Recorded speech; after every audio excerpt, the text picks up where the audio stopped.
Hey everyone, it's Nick from Nick's Crossing. Welcome back to the layout room for a Nick's review, which I haven't done in forever, mostly because of the layout construction and just, life and exploring other railroads.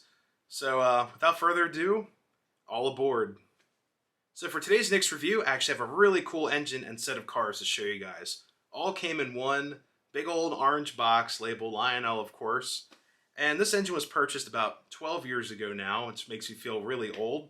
But it was a birthday and Christmas combination gift. It was the only gift I got that year. Everyone else has opened up presents in my family, and I'm sitting there just hugging my orange box. I'm like, yes, I finally got one of these. And thankfully, I was able to open it for my birthday instead of Christmas. Would have to wait, 20 plus days or whatever. This locomotive right here is not only a GG1, which is one of my favorites in the whole wide world. It's actually a 75-year commemorative set from Lionel. So the GG1 actually, the first one was built in 1934. He got old rivets. I've heard it called Mr. Rivets, a bunch of other names, but old rivets, 1934. And this guy right here commemorates 75 years of the GG1. Now GG1s went in service, according to my research, 1935. So 75 years from 2010. Do the math, that's how long we've had these on our planet.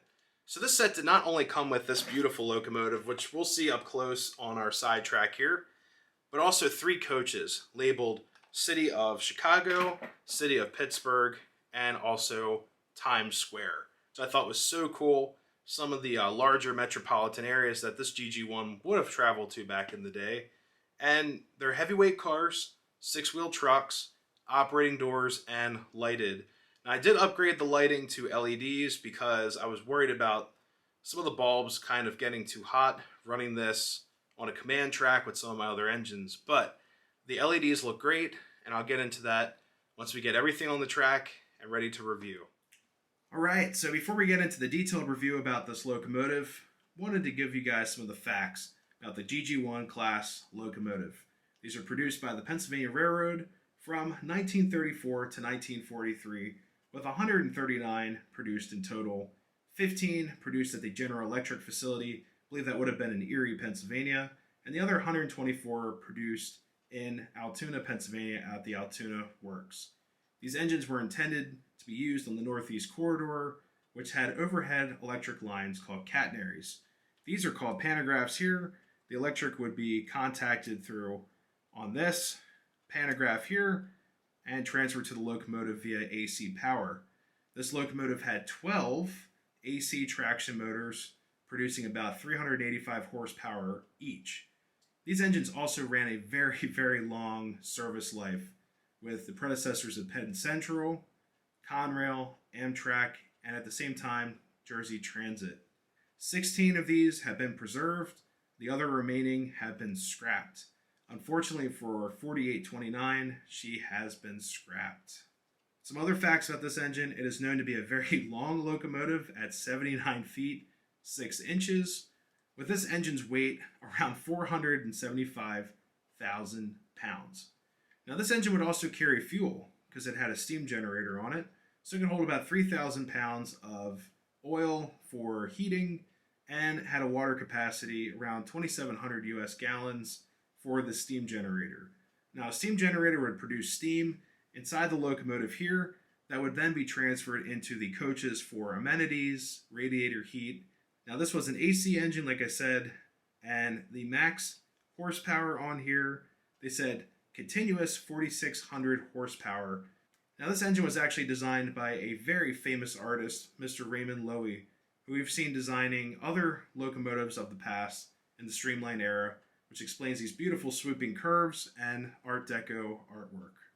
Now, I found out that number 4829, she was actually built in Altoona, Pennsylvania, June 6, 1935.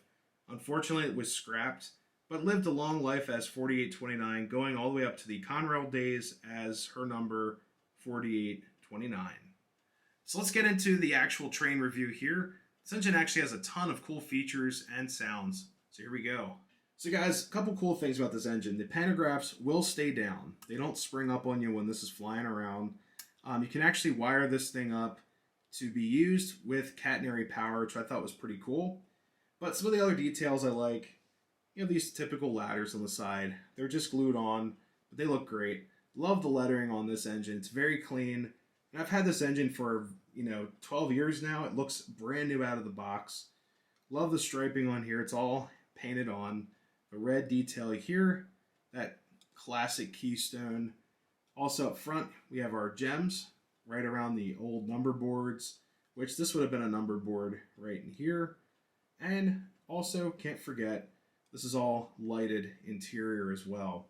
Now this engine does have a dual pulmar, which makes this engine sound very cranky. So you guys will hear that in the operation segment. I've opened this engine up several times trying to fix it, and the motor's actually caught on fire. Yeah, total flare up. It was able to come back, and it just was burning off some excess oil on the oil pads on the inside. Alright guys, so here is the front of the beautiful GG1 with her headlight on. The other side does the exact same operation. As you can see, we have a lens right here with several marker gems on each side. And I always love where these stripes converge in the center. It looks like it's going through the wind, going a million miles an hour. Looks so cool.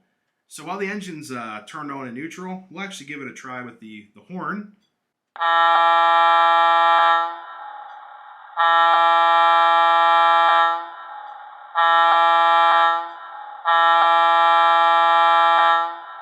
Yeah, I gotta love that GG1 horn.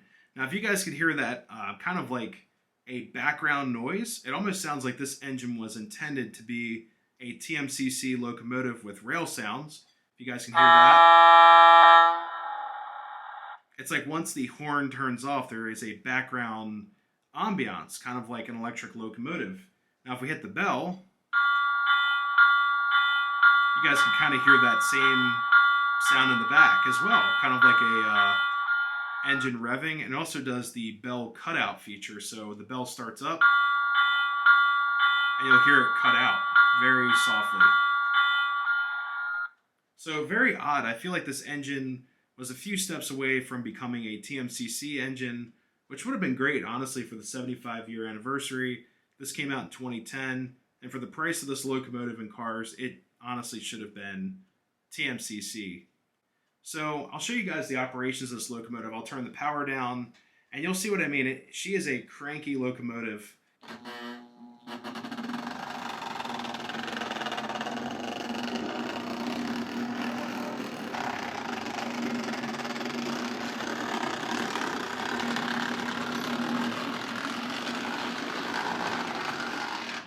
Alright, as you guys could tell, she is a very cranky sounding locomotive.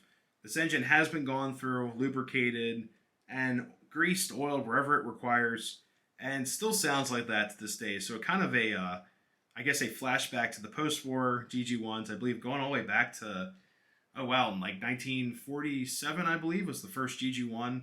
So it's very similar, but has a dual motor, which I think is pretty cool. So this engine is very strong, not the fastest in the fleet, but it's a very strong locomotive.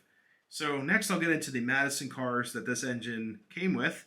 I'll actually send her back, make her pick up her cars. So we'll be right back.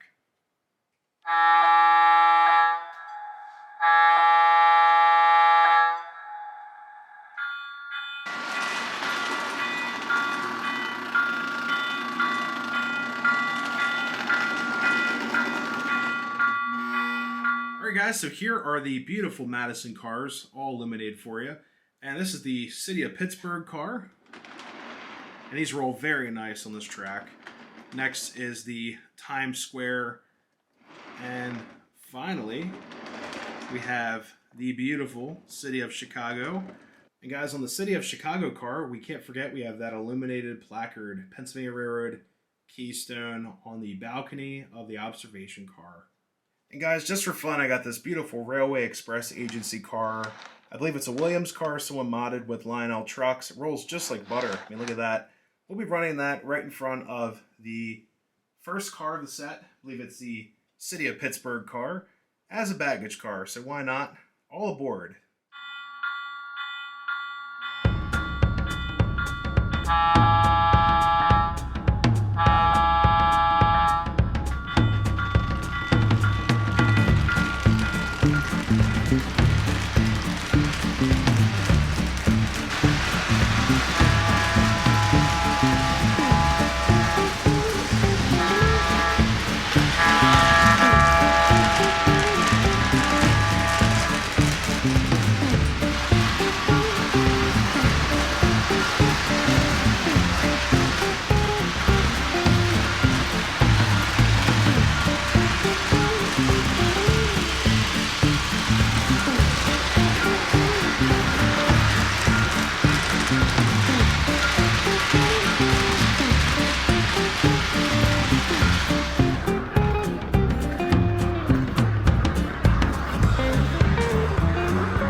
Alright everyone, that's going to conclude this Knicks review of the beautiful GG1 set featuring 4829, celebrating 75 years of the GG1, which is amazing. And that was 12 years ago, so the GG1s are that much older now. This is all the way back in 2010, volume 1 of their catalog. I do have one critique of the Locomotive. The cars are great. I actually run those with my K4 up on the shelf, which is my favorite Locomotive of all time. But the GG1 itself, I really wish it had TMCC or rail sounds. I feel like it would have made it that much more special. I've got a celebration series up on the shelf of an EP5 that's fully loaded with TMCC and some rail sounds, crew talk, the echo horn that everyone loves, that it's got the reverb. I really wish they threw that in this GG1. It would have made it that much cooler. It's a great engine. It's my first GG1, and it does have a horn and a bell, so it's still fun. I love running it. But anyways, if you guys are new to the channel, always consider subscribing. Make sure to hit that bell for all so you don't miss Railfan content, reviews, layout updates, content just like this. Giving the video one of these also really helps out the channel, and I love reading your guys' comments. Until next time, everyone, happy railroading, stay safe, see you next time.